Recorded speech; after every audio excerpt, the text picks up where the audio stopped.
বর্তমানে আপনারা social media ফেসবুকে আব্দুল জব্বার নামে একজন ম্যাজিস্ট্রেটের কর্মকাণ্ড কিছু দেখতে পাচ্ছেন না ভাইয়েরা?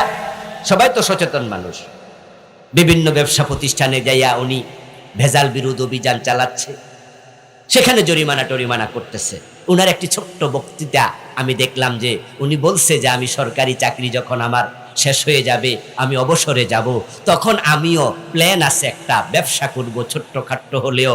কারণ আমি হাদিসে পড়েছি সত্যবাদী ব্যবসায়ী তাদের হাসর হবে নবীদের সাথে, শহীদদের সাথে, সিদ্দিকদের সাথে। আমিও চাই যেন আখেরাতে তাদের সাথে জান্নাতে যেতে পারি। একজন সাধারণ শিক্ষিত ম্যাজিস্ট্রেটের চিন্তা লালন করছে, অথচ আমাদের দেশে কত হাজি, কত নামাজি, ওরা ব্যবসায় 2 নাম্বারি করছে। রাসূলের মতো যদি আপনি ব্যবসা বাণিজ্য করেন, ব্যবসা বাণিজ্যটাও আহারে দোস্ত, নবীজি বলছেন আত-তাজিরুস সাদুকুল আমিন মা'আন নাবিয়্যিন ওয়াস সিদ্দিকিন ওয়াস শুহাদা। যারা সত্যবাদী ব্যবসায়ী, আমি নবী, আমিও তো ব্যবসায়ী। রাসূল ব্যবসায়ী ছিলেন না? আমি নবী, আমি ব্যবসায়ী ছিলাম। খাদিজা রাদিয়াল্লাহু তাআলা আনহার ওই ব্যবসায় রাসূলুল্লাহ নিজে আমিন ছিলেন, নিজে জামিন ছিলেন। অত্যন্ত নিরপেক্ষ আমানতদার ব্যবসায়ী। উনার সহযোগী রাসূল বলে, যদি আমাকে ফলো করে ব্যবসা করো, আল্লাহ আমারে জানাইছে তোমার হাসর হবে নবীদের সাথে, তোমার হাসর হবে সিদ্দিকদের সাথে। সত্যবাদী ব্যবসায়ী, তোমার হাসর হবে আল্লাহর শহীদ বান্দাদের সাথে। ও দোস্ত, তুমিও থাকবে না, মরে যাবে। হায়াত কিন্তু দিন দিন কমছে, সবার একদিন করে চলে যায়। সবাই বলে বয়স বাড়ে, আমি বলি কমে রে। আসলে তো বয়স কি বাড়তেছে না কমতেছে? সবার আস্তে আস্তে করে কমে যাচ্ছে। চোখ তোমার বন্ধ, মানুষ তোমাকে খাটিয়া শোয়া সুন্দর করে জানাজার নামাজ শেষ করে যখন কবরে দেবে, তখন সব মানুষ মিলে একটা দোয়া পড়বে, বিসমিল্লাহি ওয়া আলা মিল্লাতি রাসূলিল্লাহ। তোমাকে আল্লাহর নামে রাসূলের দলে তুলে দিলাম। দেখো তোমার কবরে যাইতো আল্লাহর নাম আছে না নাই? কিন্তু তোমার দীর্ঘ জীবনে বিভিন্ন জায়গায় তুমি আল্লাহর নাম জাগাই দাও নাই। নবীজি সাল্লাল্লাহু আলাইহি ওয়াসাল্লাম আমাদেরকে শিখিয়েছেন তার জীবনে প্র্যাকটিক্যাল আমল করে কিভাবে কি করতে হয়। ইবাদত আল্লাহর হবে, এজন্য সব কাজের শুরুতে কার নাম? শুধু আল্লাহর ইবাদত যে করবে সেই কপালওয়ালা। আর যে বেটা এদিকেও যাবে ওদিকেও যাবে, সে হলো কপাল পোড়া। যেই মানুষগুলো আল্লাহ ছাড়া কারো ইবাদত করবে না সিদ্ধান্ত নিয়েছে, কোরআন মাজিদ আল্লাহ তাআলা বলছেন, তিনি যখন হাসরের ময়দানে বিচার কার্য সম্পাদন করবেন, জান্নাতীদেরকে জান্নাতে যাওয়ার জন্য বলবেন, তখন বলবেন ফাদখুলি ফি ইবাদি ওয়াদখুলি জান্নাতি। শুধুমাত্র তারাই জান্নাতে ঢোকো যারা আমার বান্দার কাতারে আছো। ফাদখুলি ফি ইবাদি। ইবাদত যে করেছে, ইবাদত করলে ইবাদ হয়। ইবাদত আব্দুলের বহু বচন। এই হাসরের ময়দানে উপস্থিত লোকেরা, তোমরা আমার বান্দার কাতারে দাঁড়াও। ফাদখুলি ফি ইবাদি ওয়াদখুলি জান্নাতি। আল্লাহর বান্দার কাতারে যারা দাঁড়াবে তারাই শুধু জান্নাত পাবে। এখন ইবাদত আল্লাহর। ইবাদত মানে কি?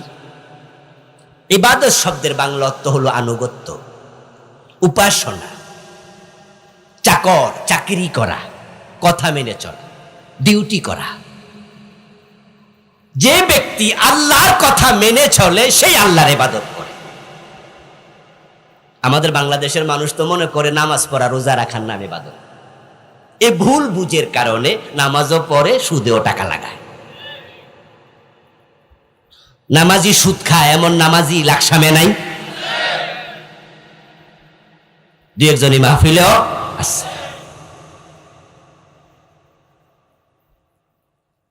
অফিসার 5 ওয়াক্ত নামাজ পড়ে, অথচ ঘোষণা দিলে ফাইলে সিগনেচার করে না, এমন ঘোষখোর অফিসার আছে না নাই? নামাজ পড়ছে সে। আমার দোস্ত, নামাজ, রোজা, হজ, যাকাত এগুলো ইবাদতের ছোট ছোট অংশ, এগুলো ইবাদত নয়। এ ভুল বুঝ আমাদেরকে শেষ করে দিল।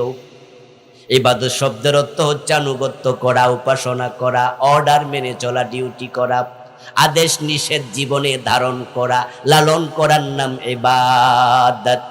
যদি নামাজ ইবাদত হতো, সূর্য ওঠার সময় নামাজ পড়লে সওয়াব হয় না গুনাহ হয়? সূর্য ওঠার সময় নামাজ পড়া জায়েজ না হারাম? তো নামাজ না ইবাদত ফিরালান না, আল্লাহ মানা করছে, রাসূল মানা করছে। তাই সূর্য ওঠার সময় নামাজ না পড়া ইবাদত। আপনি ঘুম থেকে উঠতে লেট হয়েছে, ঘড়ির দিকে তাকাইয়া দেখেন যে হায়রে এমন টাইমে উঠলাম, সূর্য তো উঠতেছে, তখন আপনি কি ফজরের নামাজ পড়বেন নাকি 10-20 মিনিট অপেক্ষা করবেন? কেন পড়বেন না? রাসূল মানা করছে 3 টাইমে নামাজ পড়া যাবে না, সূর্য ওঠার সময়, সূর্য ডোবার সময়, আর সূর্য মাথার উপরে বরাবর থাকার সময়।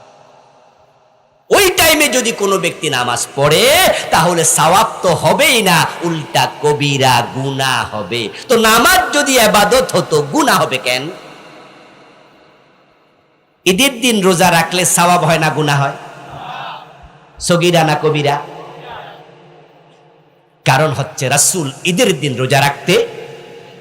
তাহলে কি নামাজ রোজা ইবাদত না আল্লাহ রাসূলের হুকুম মানা ইবাদত? এখন যেই হুকুম মেনে আপনি ইবাদতকারী আছেন, ওই হুকুমের মাঝে আছে নামাজ পড়ো, আপনি মানলেন, রোজা রাখো, আপনি মানলেন, সেই হুকুমের মাঝে চোর ধরে হাত কাটো, এই হুকুমটা আছে না নাই? আছে, আছে, আছে। 54 বছরের বাংলাদেশে এই ইবাদত কয়দিন করছেন?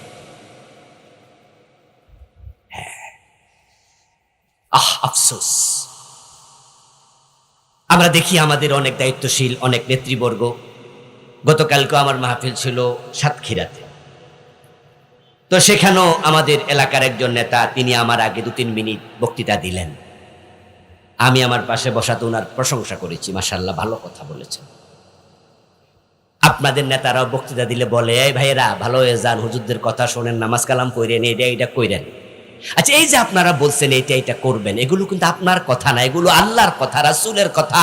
আপনি নেতা হিসাবে মানুষকে বুঝাচ্ছেন, কিন্তু আপনার কাছে আমার প্রশ্ন, আপনি নামাজের ওয়াজ করলেন, চোর ধরে হাত কাটার ওয়াজ জীবনেও একদিন করলেন না। না করার প্রমাণ করে আপনার ভিতরে চুরির চিন্তা আছে।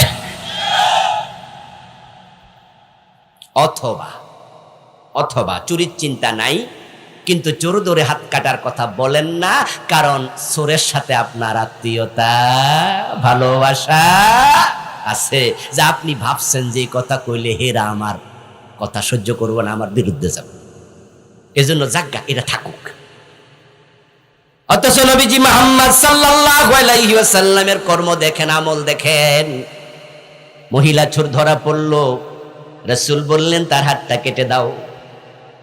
সাহাবারা কেউ এসে বললেন, ইয়া রাসূলুল্লাহ, রাসূলের নাতি ওসামা বিন যায়েদ সাহাবায়ে কেরামের পরামর্শে রাসূলের কাছে এসে প্রস্তাব দিলেন, হুজুর দাদা, এই মহিলার হাত না কেটে অন্য শাস্তি কি দেয়া যায় না?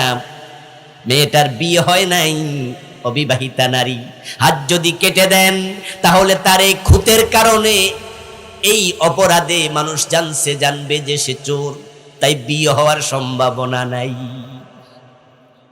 তার বংশটা বড় কৌলিন্য বংশ, তার বংশের নাকে মুখে চুনকালি লাগবে এই মহিলার কারণে, হুজুর অন্য শাস্তি দেন। নবীজি তখন দাঁড়ালেন, ফাকামা খাতিবান ওয়াহমাররাত ওয়াহমাররা ওয়াজহুহু, রাসূলের চেহারা লাল হয়ে গেল, তিনি দাঁড়িয়ে গেলেন। এই ওসামা, তোমারে পাঠাইছে কেডা? ওরারে ডাকো। সাহাবীদেরকে ডেকে রাসূলের সামনে আনা হলো। নবীজি ছোট্ট একটি খুতবা দিয়ে বললেন যে, শোনো, এই মহিলার ব্যাপারে সুপারিশ করছো, যদি আমার মেয়ে ফাতেমা চুরি করতো তাহলে আমি তাকেও ছাড় দিতাম না, তার হাতও কাটতাম, কারণ চোর ধরে হাত কাটো এই অর্ডার দিয়েছেন কে? তো ইবাদত মানে তো হলো আল্লাহর অর্ডার মানা, ইবাদত মানে আল্লাহর হুকুম মানা। তো যদি হুকুম না মানি তাহলে আমি নবী মুহাম্মদ আল্লাহর ইবাদতকারী হলাম না। ইবাদত মানে দাসত্ব করা, গোলামি করা, চাকরি করা, উপাসনা করা, হুকুম মানা। এবার আপনারা যারা ওয়াজ বুঝছেন, বুদ্ধিমত্তা আছে বলুন তো, আমরা যারা চাকরি বাকরি করি, যেখানে চাকরি করি সেখানে চাকরির কিছু বিধি আছে না নাই, নিয়ম আছে না নাই? যদি নিয়মের বাইরে চাকরি করেন চাকরি থাকে না, ক্যান্সেল। তো ইবাদত করার জন্য তো মাহফিলে আসলেন, মুসলমান হলেন, জান্নাত পাওয়ার জন্য আল্লাহর ইবাদতকারী হতে রাজি। এখন আল্লাহর ইবাদত করারও কিছু নিয়ম আছে না নাই? নিয়ম হলো মা তাকুমুর রাসূলু ফাখুযুহু ওয়া মা নাহাকুম আনহু ফান্তাহু। ইবাদতের নিয়ম হলো রাসূল যা করতে বলেছেন করো, যা ছাড়তে বলেছেন ছাড়ো। আল ইবাদাতু হিয়া কাযাউল হায়াতি বিহাসবি আওয়ামিরিল্লাহি তাআলা ওয়া নাওয়াহি। ইবাদত মানে হলো আল্লাহ এবং রাসূলের নির্দেশ মোতাবেক জীবন চালাও, যা করতে বলেছে করো, যা ছাড়তে বলেছেন ছাড়ো। রাসূল যা বলেছে তা বলো, রাসূল যা করেছে তা করো। রাসূলের মতো ঘুমাইলে ঘুম ইবাদত হয়ে যায়, রাসূলের মতো খাইলে খাওয়া ইবাদত। قال النبي صلى الله عليه وسلم حتى اللقمة التي تجعل في امرأتك। ও দুনিয়ার মানুষ, তোমরা তো বউরে খাওয়াও, কেন খাওয়াও? কয় যেটা আমার ডিউটি, আমার দায়িত্ব। হিন্দুও বউ খাওয়ায়, খ্রিস্টানও বউ খাওয়ায়, আমিও বউ খাওয়াই। রাসূল বলে না, তাদের খাওয়ানো তোমার খাওয়ানো এক না।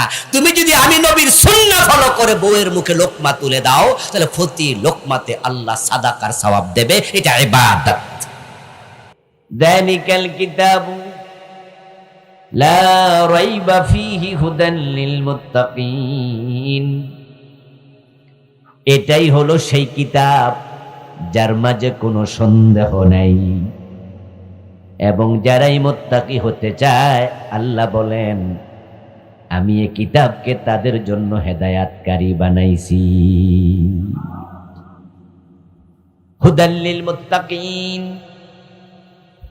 আইসাইরিনা ইলাত তাকওয়া। এই কোরআন শুধুমাত্র মুসলমানের কিতাব নাম, এটা শুধু আমাদের জন্য আসে নাই। আল্লাহ বলছেন শাহরু রমাদানাল্লাযী উনজিলা ফীহিল কুরআন হুদাল লিন্নাস। রমাদান মাসে এই কিতাব কোরআন আমি নাজিল করেছি তামাম পৃথিবীর সব মানুষের হেদায়াতের জন্য। কিন্তু পৃথিবীর সব মানুষ কোরআন থেকে হেদায়াত পাবে না, কারণ সব মানুষ হেদায়াত নেয়ার জন্য কোরআনের কাছে যাবেও না। কোরআনের মাঝে আগুন লাগাইয়া কোরআন পড়াইছে প্রকাশ্য দিবালোকে, রাস্তায় দাঁড়িয়ে ফ্রান্সে এক জালেম, আপনাদের মনে আছে কিনা? তাহলে কোরআন থেকে সবাই হেদায়াত নেয় না, কেউ কেউ আগুনও লাগায়। আমার প্রিয় ভাইয়েরা, কোরআন মাজিদের পাতা ছিঁড়ে তারপর তার উপর নর্তকী নাচাইছে, এমন ঘটনাও আছে না নাই? এই কোরআন সকল মানুষকে হেদায়াত দেবে না, যদিও আল্লাহ সকলকে হেদায়াত দেওয়ার মতো ক্ষমতা কোরআনের ভিতরে দিছে, কিন্তু সবাই তো হেদায়াত নিতে রাজি হবে না। আর আল্লাহ তাআলার একটা সুন্নাহ হলো, অভ্যাস হলো, বিধান হলো, আল্লাহ কাউকে জোর করে হেদায়াত দেন না। হেদায়াত পাওয়ার নিয়ম হলো ওয়াল্লাযীনা জাহাদু ফীনা লানাহদিয়ান্নাহুম সুবুলানা। আল্লাহ তাআলা কোরআন মাজিদে বলছেন, যারা আমার পথে চলে, চলতে চায়, হেদায়াত পেতে চায়, আমি আল্লাহ শুধু তাদেরকেই হেদায়াত দেই। এই পৃথিবীতে হেদায়াতের চেয়ে দামি কোনো নিয়ামত আর নাই। হেদায়াত হচ্ছে সবচেয়ে দামি সম্পদ। এজন্যই আল্লাহ তাআলা নামাজের মাঝে প্রতিদিন 17 বার আমাদেরকে একটি দোয়া করতে শিখিয়েছেন, সেটা হচ্ছে ইহদিনাস সিরাতাল মুস্তাকিম।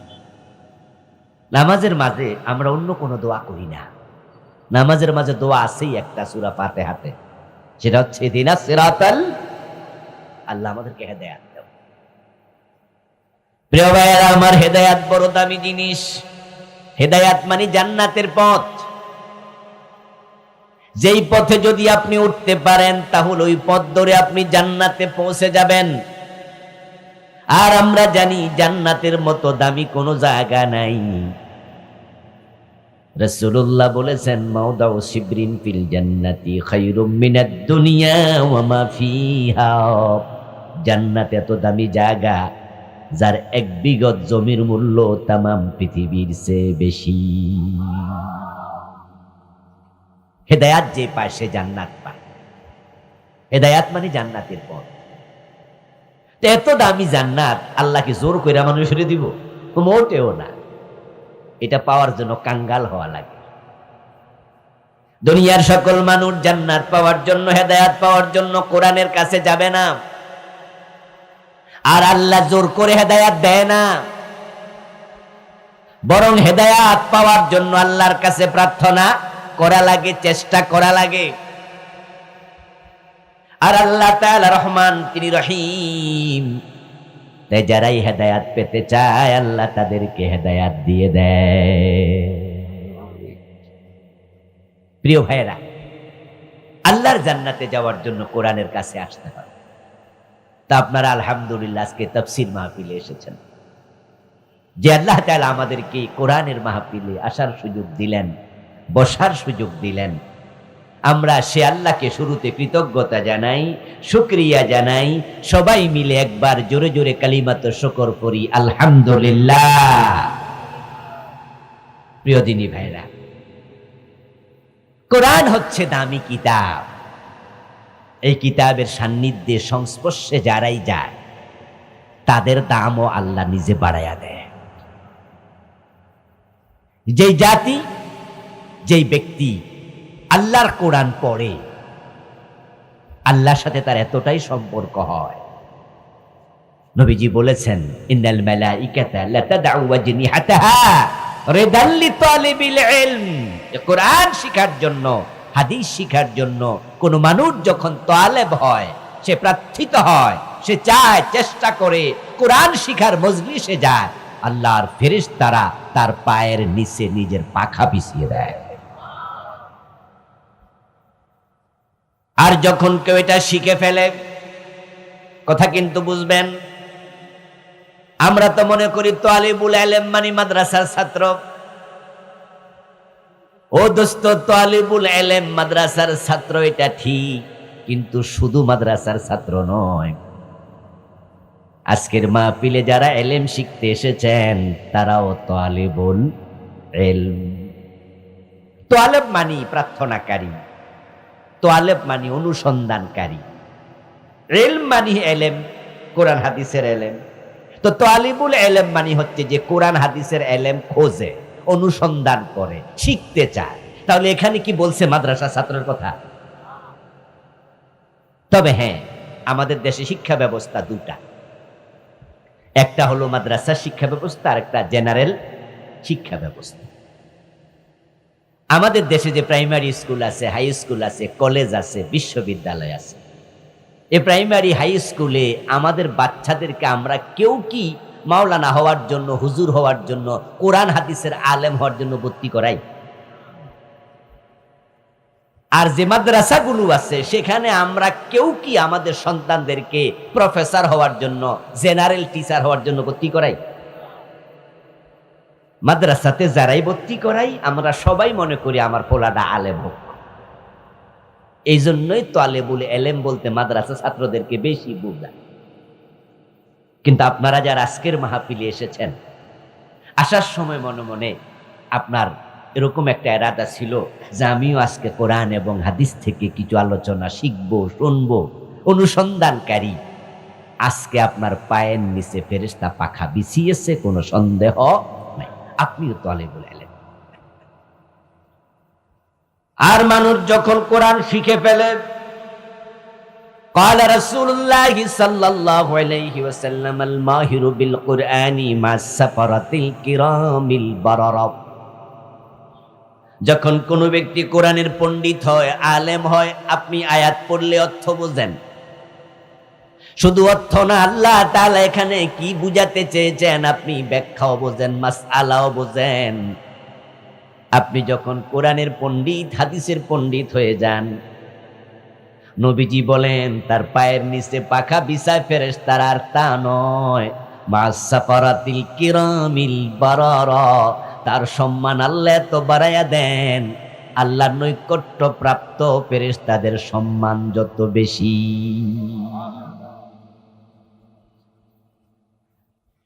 এ কোরআনের আলেম হয়ে যায় আহলুল্লাহ, আহলুল কোরআন, আহলুল্লাহ।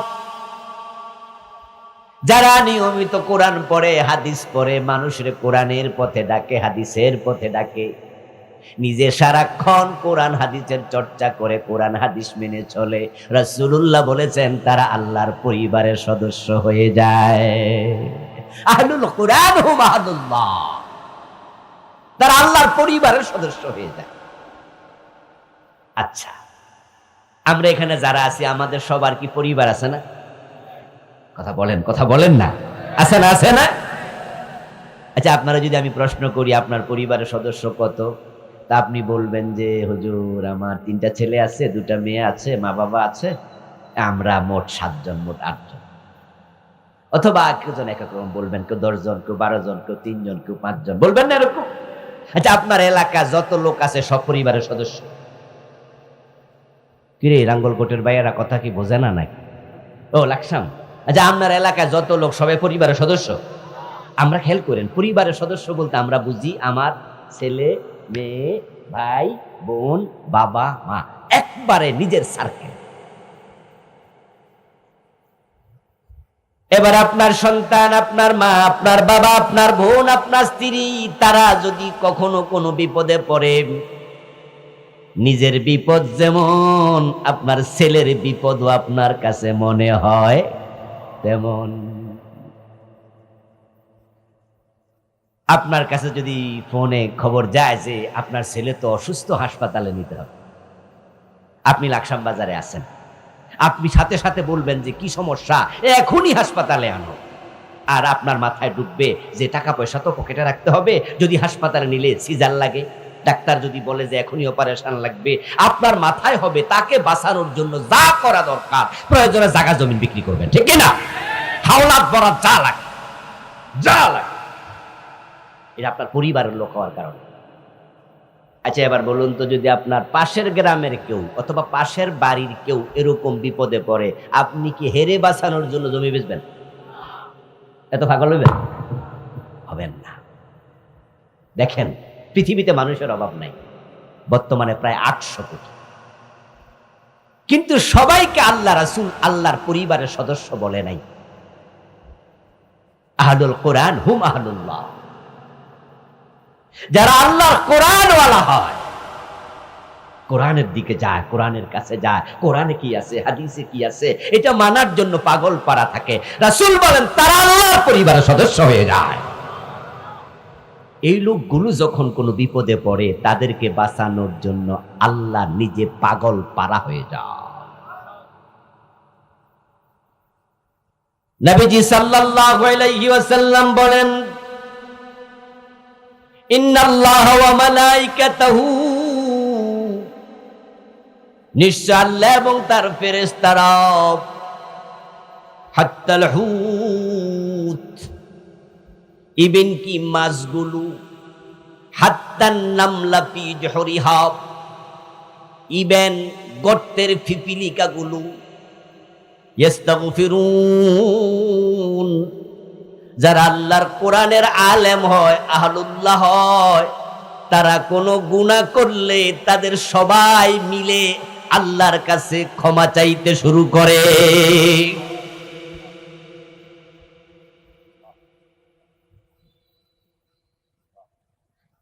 ইউসাল্লুন, তারা সালাত পড়ে, আল্লাহ সালাত পড়ে। আল্লাহর সালাত মানে রহমত নাজিল করা, ফেরেশতার সালাত মানে ইস্তেগফার করা। যারা মানুষকে দিন শিখায়, যারা কোরআনওয়ালা, ইসলামওয়ালা, ইসলাম নিয়ে থাকে, তারাও মানুষ, তাদেরও গুনাহগার হওয়ার সম্ভাবনা থাকে, তাদেরও চোখের খেয়ানত হতে পারে। এখান দিয়ে যদি একটা সুন্দরী মেয়ে লিপস্টিক একবারে সুন্দর করে ঠোঁটে দিয়ে চুলগুলো ছেড়ে সেজে গুজে হেঁটে যায়, তাহলে আপনি যদি তাকান, তাহলে আপনার চোখে তার প্রতি যেমন আকর্ষণ হবে, আমরা যারা মাওলানা সাহেব আমাদের আকর্ষণ হয় না? কারণ আপনার গায়ের রক্ত মাংস যেমন, মাওলানা সাহেবের রক্ত মাংস হুবহু তেমন। আকর্ষণ উনারও হয়, আপনারও হয়। তা আপনি তাকাইলে গুনাহ হয়, উনি তাকাইলে কি গুনাহ হবে না? কিন্তু তিনি আহাদুল্লাহ হওয়ার কারণে রাসূল বলেন, যখন এই জাতীয় গুনাহ-টুনা হয়ে যায়, তখন আল্লাহ তাআলা মাছদেরকে বলে, পিঁপড়াদেরকে বলে, ও পিঁপড়ারা, মাছেরা, অমকেরা, তমকেরা, ফেরেশতারা, আমার বান্দা, আমার পরিবারের সদস্য গুনাহ কইরা জাহান্নামে চলে যাচ্ছে, তোমরা আমার কাছে তার জন্য ক্ষমা চাও। তারা ক্ষমা চায়, আল্লাহ মাফ করে দেয়। কারণ যেহেতু এটা হেদায়েতের কিতাব, এটার কাছে যে আসছে সে জান্নাতের পথ পাবে। এখন আলেম ওলামা জান্নাতের পথ পাইলো, পাওয়ার পরও দোজকে যাবে, আল্লাহ এটা পছন্দ করেন না। এজন্য তাদের জন্য ওই নিষ্পাপ মাসুম মাখলুকাতকে দিয়ে আল্লাহ ইস্তেগফার করায়। এবং কোরআনের কাছে যে ব্যক্তি আসে, আল্লাহ তাকে হেদায়েতের পথ দেখায়, তার উপর অটল অবিচল রাখে। এজন্য তিনি বলছে, এটা হুদাল্লিল মুত্তাকিন, এটা যারা মুত্তাকি হতে চায় তাদের জন্য হেদায়াতকারী, যারা মুত্তাকি হতে চায়। কিন্তু দুর্ভাগ্যের বিষয় হলো, এই কোরআন থেকে হেদায়াত নেয়ার জন্য সকলে কোরআন পড়ে না। কোরআন পড়ার বিভিন্ন উদ্দেশ্য আছে, কোরআন শোনার বিভিন্ন উদ্দেশ্য আছে। আজকের মাহফিলে যারা আসছে সবাই হেদায়াতের নিয়তে আসে নাই। হুজুরের চেহারা কেমন, কণ্ঠ কেমন, একটু শুনি, তারপরে বাড়ি চলে যাব, ভালো লাগলে বসবো, ভালো না লাগলে বসবো না। হুজুর যে ওয়াজ করবে, হুজুরের ওয়াজ ততক্ষণ পর্যন্ত সাপোর্ট করব যতক্ষণ পর্যন্ত আমার মন মতো হবে।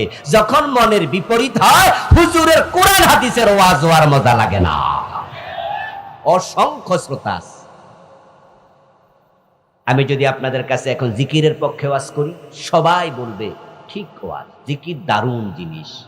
নামাজের ওয়াজ করি, বেনামাজি পর্যন্ত মাথা লড়াইয়া বলবে না না ওয়াজ ঠিক আছে, এটা লাগবে, আমি নামাজ পড়ি না, আমার দোষ, কিন্তু হুজুর যা কইছে ঠিক ওয়াজ। কিন্তু সুদের বিরুদ্ধে শুরু করলে যারা এই সুদখোর চেহারা কালো হয়ে যাবে, বলবে যে এই ওয়াজটা না করলে চলতো না।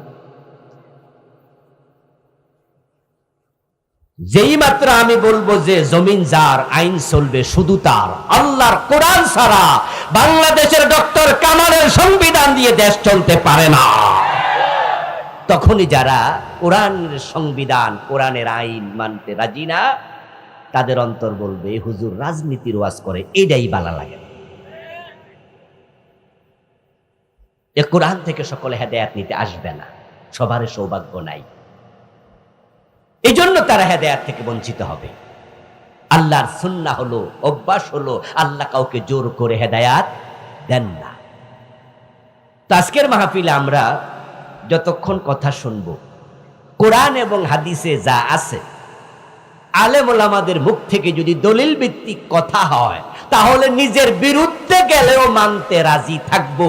এই নিয়তে শোনার তৌফিক আল্লাহ যেন দেয়, বলেন আমিন। তাহলে হেদায়েত মিলে যাবে।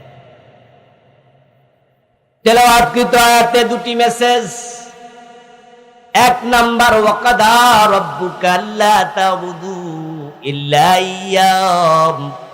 ও প্রিয় নবী, আপনার রবের ফয়সালা, এক আল্লাহ ছাড়া কারো ইবাদত করা যাবে না। ইবাদত হবে কার? শুধু আল্লাহ। মানুষ দুই সত্তার ইবাদত করে, পৃথিবীর মানুষগুলো দুজনের ইবাদত করে।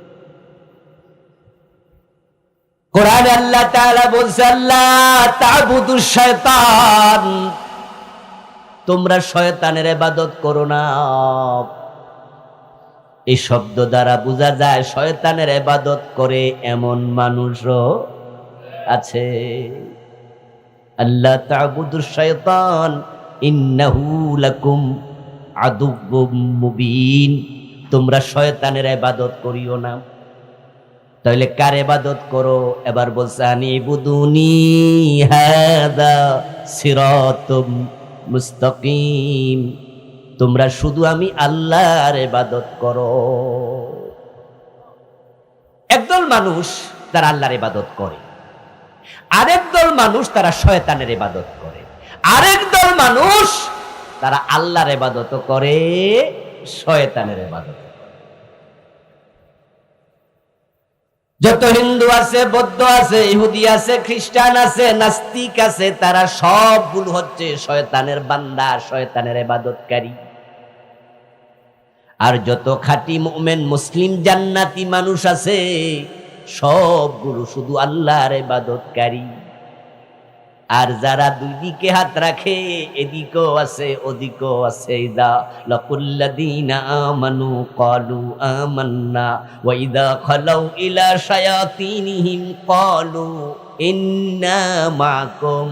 যারা মুমিনদের কাছে গেলে মুমিন সাজে, আবার শয়তানের কাছে গেলে শয়তান সাজে, তারা হলো মুনাফিক।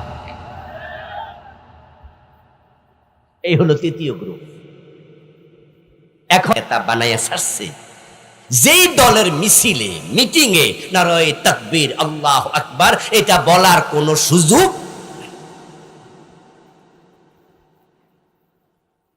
আমার দোস্ত, যাদের মিটিংয়ে, যাদের মিছিলে, যাদের জনসভায় নারায়ে তাকবীর আল্লাহু আকবার বলা যায় না, ওই মানুষগুলো ক্ষমতায় গেলে কোরআনের আইন কায়েম হবে, এটা কল্পনাও করা যায় না। ও প্রিয় ভাইয়েরা, আল্লাহু আকবার এমন এক কালেমা যেটা শুরু এবং শেষ, শুরু এবং শেষ। শুরুতে মায়ের পেট থেকে বের হলেন, সাথে সাথে আপনাকে কাপড় দিয়া পেঁচাইয়া কোলের মাঝে তুলে ডান কানে আজান। আর আজান শুরু হয় কোন শব্দ দিয়ে? আল্লাহু আকবার। আপনার শুরুই হলো এই কালেমা দিয়ে, এই তাকবীর দিয়ে। আবার যেদিন শেষ নিঃশ্বাস আপনি ত্যাগ করবেন, আপনাকে আবার কাপড়ে পেঁচানো হবে, ঠিক না? জন্মের পরে কাপড়ে পেঁচাই আল্লাহু আকবার বলেছে কানে, আবার যখন শেষ নিঃশ্বাস চলে গেল, আবার সাদা কাপড়ে পেঁচাইয়া খাটিয়ার মাঝে সামনে রেখে আবার ইমাম জোরে বলবে আল্লাহু আকবার। তোমার শুরুও ছিল আল্লাহু আকবার দিয়ে, তোমার শেষও ছিল আল্লাহু আকবার দিয়ে। তোমার এই দুই শুরু দুই শেষ, এই দুই জায়গার মাঝখানে আল্লাহু আকবার জীবনের সব জায়গা দরকার আছে না নাই? কিন্তু তোমার অর্থনীতিতে, তোমার সমাজনীতিতে, তোমার শিক্ষানীতিতে, তোমার রাজনীতিতে তুমি এমন জায়গায় যোগ দিছ যেখানে আল্লাহু আকবার বলার কোনো সুযোগ নেই। আহা, ও দোস্ত আমার, আল্লাহ বলে ইবাদত শুধু আমার হবে। যেহেতু আমরা শুধু আল্লাহর ইবাদত করব, এজন্য জীবনের প্রতিটি কাজে, যত কাজ আমরা করব, সকল কাজ শুরু হবে কার নামে? قال رسول الله صلى الله عليه وسلم كل امر ذي بال لم يبدا بسم الله فهو ابطا او فهو ابتر। নবীজি সাল্লাল্লাহু আলাইহি ওয়াসাল্লাম বলেছেন, মানুষ যত কাজ করবে, মুসলমান ভালো করে শোনো, প্রতিটি কাজ আল্লাহর নামে শুরু হবে। যদি শুরু করতে না পারো, ওই কাজের মাঝে বরকত থাকবে না। এই কাজ হবে লেস কাটা, এটা হবে শিকড় কাটা। এজন্য আমরা যখন খাওয়া শুরু করি কার নামে? আমরা গাড়িতে চড়ি কার নামে? আমরা যখন কোনো কাজ আমরা স্টার্ট করি, আমরা চিঠি লিখি বিসমিল্লাহির রহমানির রহিম। নবী সুলাইমান আলাইহিস সালাম চিঠি লিখেছিলেন রানী বিলকিসের কাছে, ইন্নাহু মিন সুলাইমান ইন্নাহু বিসমিল্লাহির রহমানির রহিম। খাওয়াতে আল্লাহর নাম, ঘুমাতে আল্লাহর নাম। ইভেন আমরা যখন টয়লেটে ঢুকি তখনও কার নাম? আল্লাহুম্মা ইন্নী আউযু বিকা মিনাল খুবসি ওয়াল খাবাইস।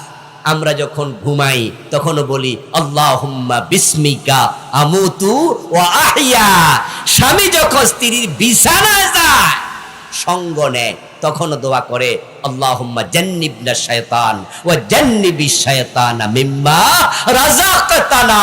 আমাদের প্রতিটা কাজে আল্লাহর নাম, কিন্তু হতভাগা তোর মিছিলের শুরুতে আল্লাহর নাম নেওয়া যায় না, ওইটা মুসলমানের জন্য করা জায়েজ না।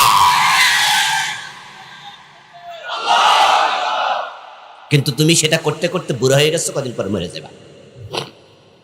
যখন তুমি মরে যাবে,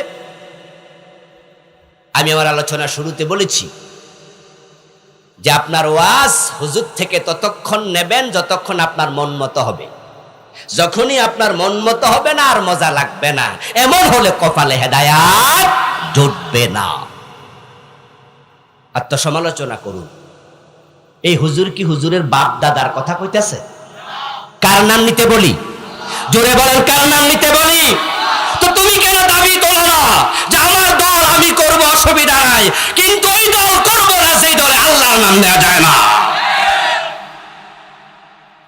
ওরা যদি নারে তাকবীর বলে স্লোগান শুরু করতে পারে, আমরাও শুরু করব। এই সিদ্ধান্ত তুমি কেন নেও না যে আমরা এটা শুরু করব? আল্লাহ কি কোনো দলের, কোনো গোষ্ঠী? তো আল্লাহ তো সবাই, তো আল্লাহর নাম নিয়ে শুরু করলে অসুবিধা নাই।